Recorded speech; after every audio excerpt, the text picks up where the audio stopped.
जय श्री राम। जय भोले शंकर। हर हर महादेव। श्री शिवाय नमस्तभ्यम।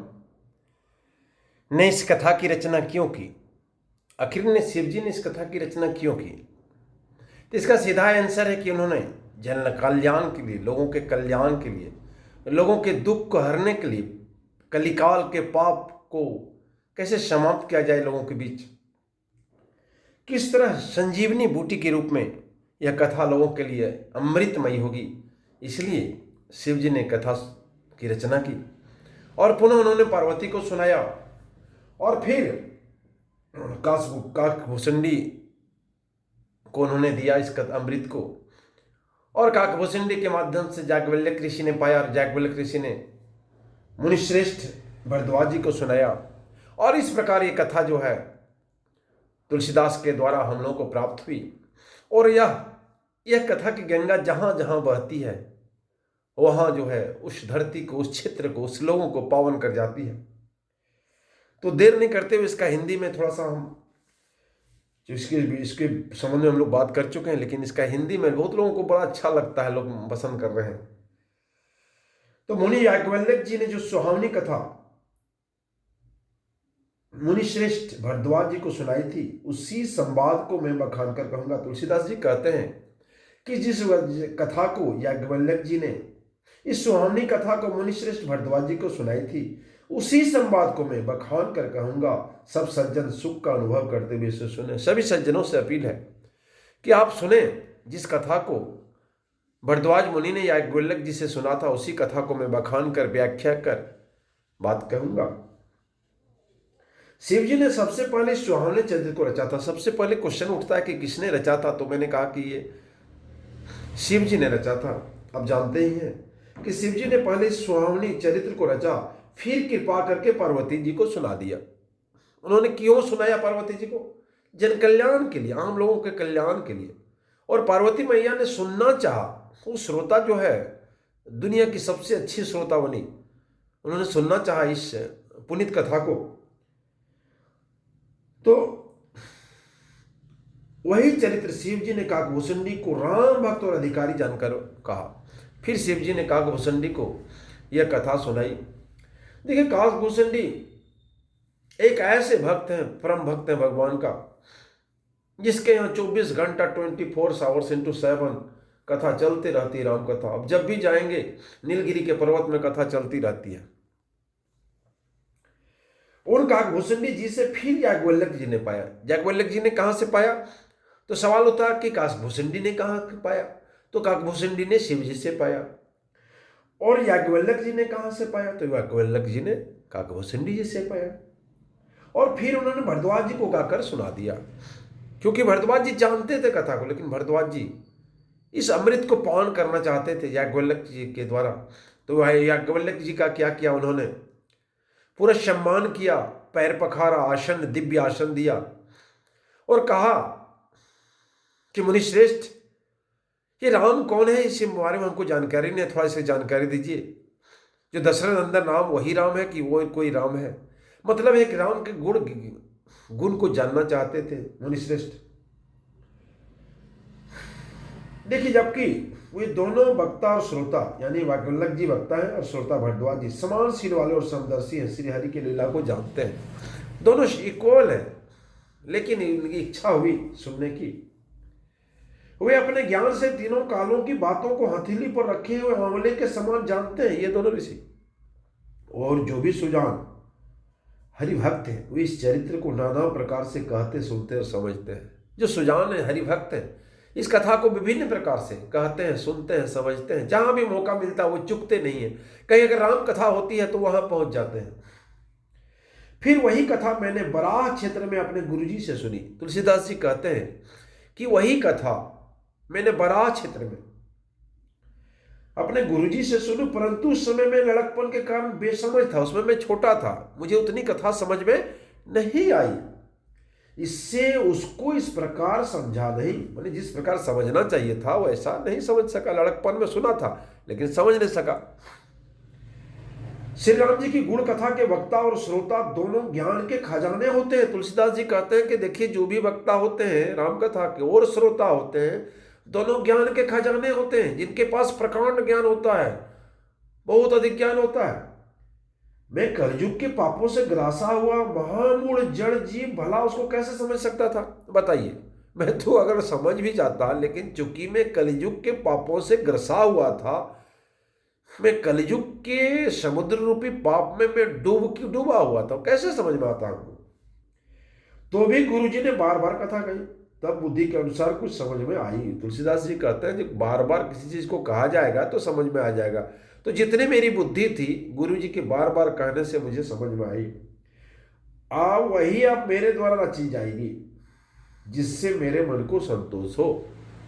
मेरे मन को संतोष हो जाए भैया। जब अपने मन का संतोष हो जाता है ना, उससे सबका संतोष होता है। तो सबसे पहले अपने मन को संतोष कीजिए, आप संतुष्ट हैं कि नहीं। तो तुलसीदास जी ने कहा कि मैं अपने मन के संतोष के लिए वही कथा रचने जा रहा हूं।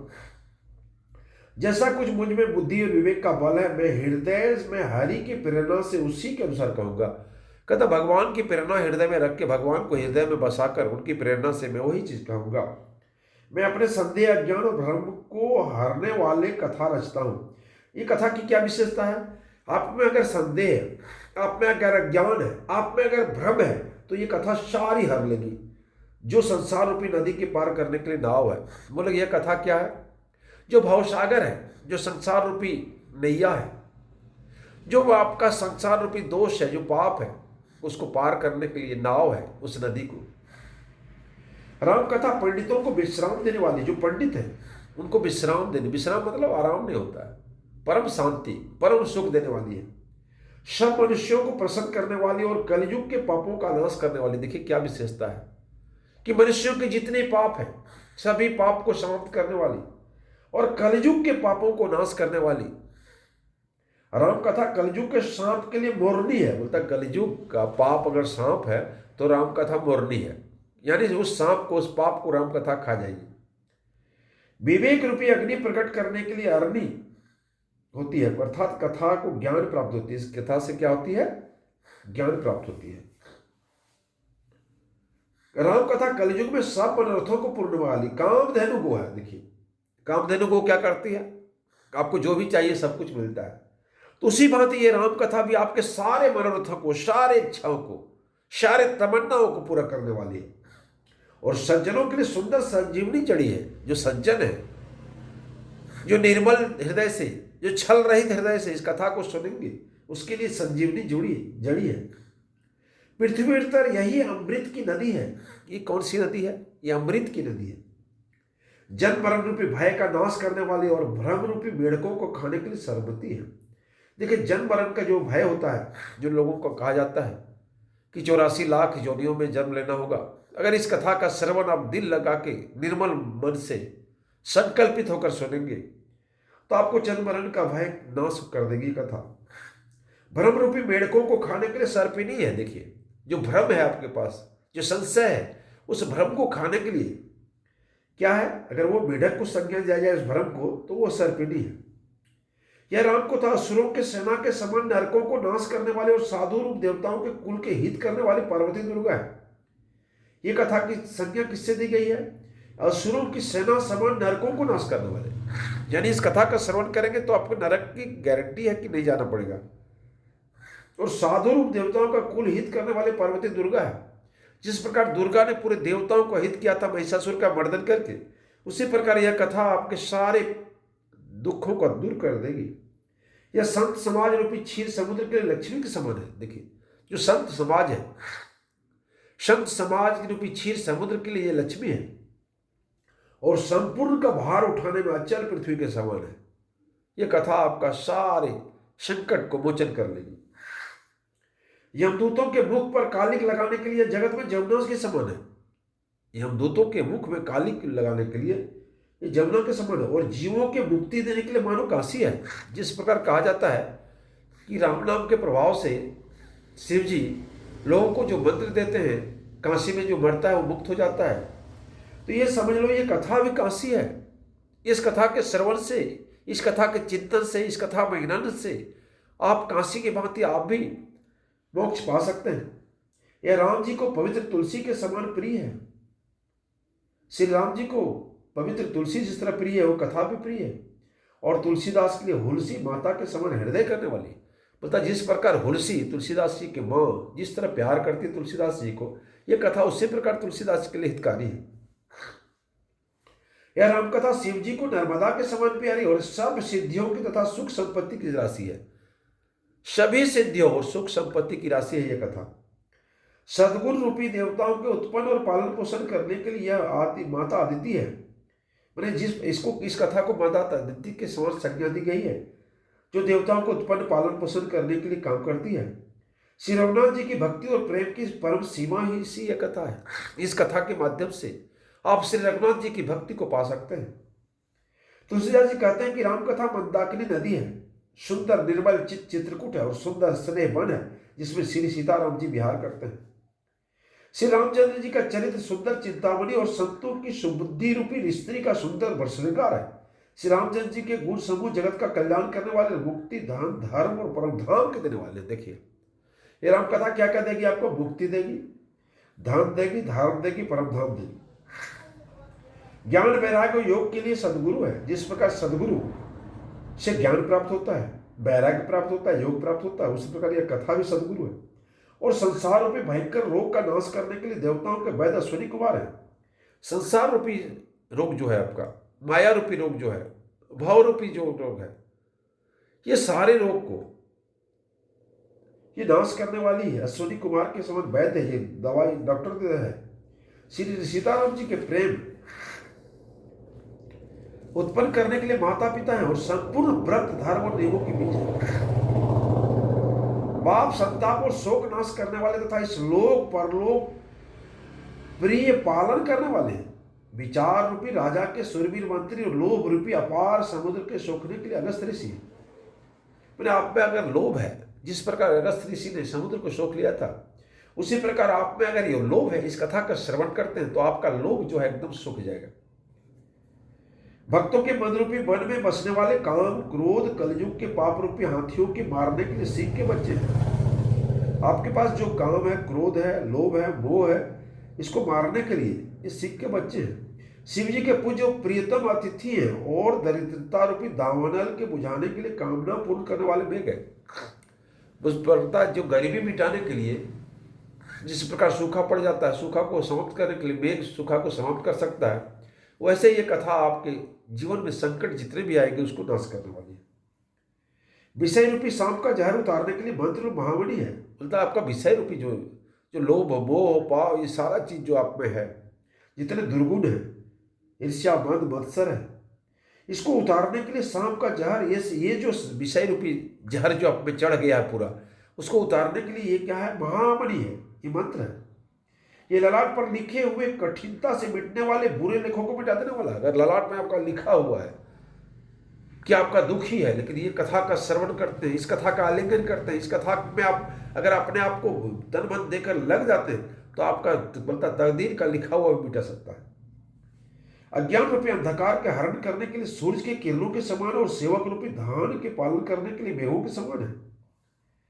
मनोवांछित वस्तु देने में श्रेष्ठ कल्प वृक्ष के समान है। बोलते ये कल्प वृक्ष है जो आपको मनोवांछित फल देता है। कल्प वृक्ष क्या विशेषता है? वो मनोवांछित फल देता है। ये कथा भी कल्प वृक्ष है और सेवा करने में हर के समान सुलभ और सुख देने वाले हैं।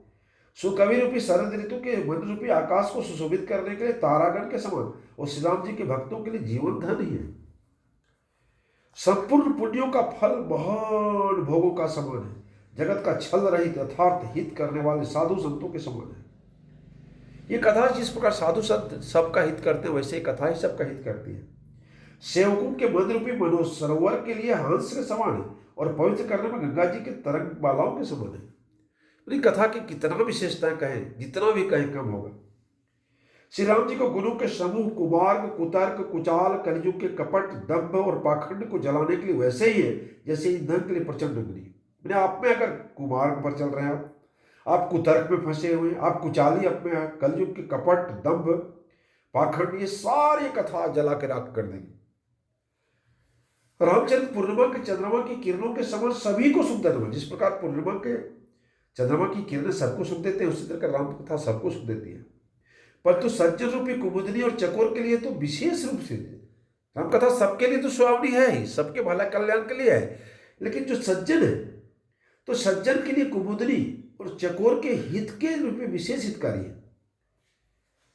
जिस प्रकार श्री पार्वती जी ने शिव जी से प्रश्न किया और जिस प्रकार से शिव जी ने विस्तार से उसका उत्तर का, सब कारण में विचित्र कथा की रचना करके गा कर कहूंगा।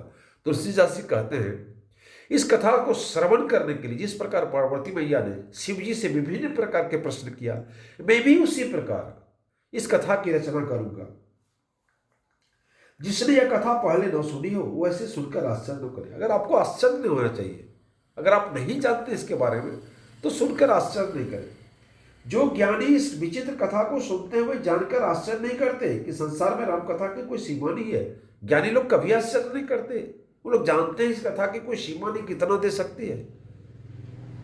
राम कथा अनंत है, उसके मन में ऐसा विश्वास रहता है। नाना प्रकार से रामचंद्र जी अवतार हुए और 100 करोड़ से ऊपर रामायण है। देखिए, बोलता नाना भांति राम अवतारा, रामायण सतकोटि अपारा।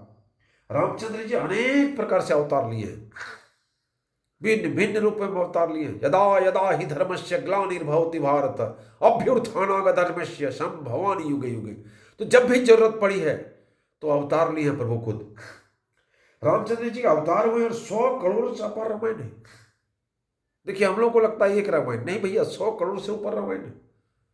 और तुलसीदास जी ने रामायण की रचना की थी, रामचरितमानस की रचना की थी, शिव जी की प्रेरणा से, शिव जी के द्वारा रचित, क्या बोलते हैं, अमूल्य निधि से। तो उन्होंने भी बहुत सारे रामायण का स्टडी किया था। कल्पे अनुसार श्री हरि के सुंदर चरित्रों को मुनीश्वरों ने अनेक प्रकार से गाया। हृदय में ऐसा विचार कर संदेह न कीजिए और आदर सहित प्रेम से कथा को सुनिए। बोलता मुनीश्वरों ने भी रचना की है। श्री राम जी की कथा अनंत है, उनके गुण भी अनंत है। देखिए, कथा भी अनंत है और उस कथा का गुण भी अनंत है, और उनकी कथाओं का विस्तार भी असीम है। कोई सीमा नहीं है भैया, कोई कह नहीं सकता इस कथा को, जब तक प्रभु की कृपा नहीं हो जाए, जब तक उनकी प्रेरणा नहीं हो जाए। अतएव जिनके विचार निर्मल है इस कथा को सुनकर आश्चर्य नहीं मानेंगे।